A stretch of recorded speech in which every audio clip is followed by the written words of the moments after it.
무엇보다도 인공 보형물로 인한 이런 부작용이 나타났기 때문에 인체 조직 또는 자가 조직으로 재수술을 해야 하는 것이 기본적인 그런 조건입니다. 일반적으로 이제 콧등의 높이를 높여주는 데는 진피와 그다음에 이제 연골 등을 많이 사용하고 있는데요. 콧끝은 상당히 부드러운 조직이기 때문에 되도록이면은 좀 지지력도 어느 정도 유지하고 상대적으로 좀 부드러운 그런 연골이 이상적이라고 생각이 됩니다. 그래서 제 개인적으로는 귀연골을 콧끝 성형하는 데 가장 많이 사용하고 있습니다. 귀연골이 이전에 사용을 해버려서 더 이상 쓸 수가 없을 때에는 뭐 비중격 연골이나 늑연골을 대체할 수 있는데요. 늑연골 같은 경우는 상당히 부담스러운 재질이기도 합니다. 왜냐하면 코끝 수술을 하기 위해서 또 가슴 연골까지 띄어야 되는 그런 부담과 함께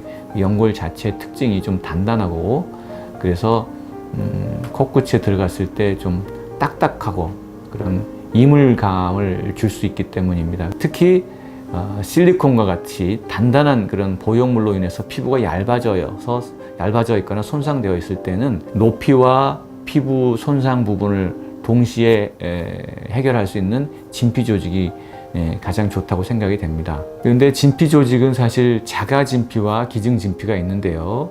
자가 진피는 부피가 너무 많이 줄어든다는 것이 단점입니다. 우리 몸에서 이제 진피를 떼어내는 순간 이제 70%나 되는 물이 빠져나가게 되기 때문에 결국 남는 양이 30%가 되죠. 그래서 그 30%인 진피를 코에 넣었을 때 거기서 또 일부 약 50% 정도가 흡수된다면 15%밖에 남지 않게 됩니다. 그래서 그 자가 진피로는 콧등의 높이와 모양을 적정하게 만들어주기가 상당히 어려운 것이 현실입니다. 기증 진피를 대체 물질로 많이 사용하고 있는데요. 기증 진피는 우리가 이미 논문적으로 많이 발표되어 왔고 다른 흉부외과라든가 또는 일반 외과라든가 다른 외과적인 용도로도 많이 사용해 왔는데요. 기증 진피의 특징은 우선 다른 사람의 그 몸에서 진피를 떼어내는 순간 이미 수분이 빠져나가서 이렇게 마른 상태로 진피를 보관을 하게 됩니다. 그래서 그 진피를 압축을 하게 되면 굉장히 단단한 그런 조직이 되므로 볼륨이 줄어들 가능성이 상당히 없죠. 우선 수분으로 인한 그런 볼륨 로스가 없게 되고요. 그것이 우리 몸에 들어갔을 때 우리 몸의 체액을 흡수를 하기 때문에 부드러워지면서 볼륨감이 더 생기게 됩니다.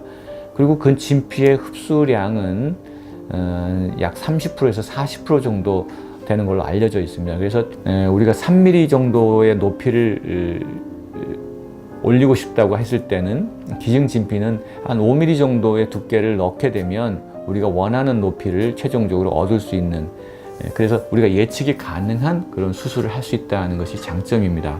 그리고 무엇보다도 저는 지금까지 약 한 2년여 동안 한 200사례 정도를 사용해 왔는데 거기서 염증이 생겼던 케이스는 단 한 케이스였습니다. 그래서 1%가 채 되지 않는 염증 발생률로 보고를 할 수가 있는데요.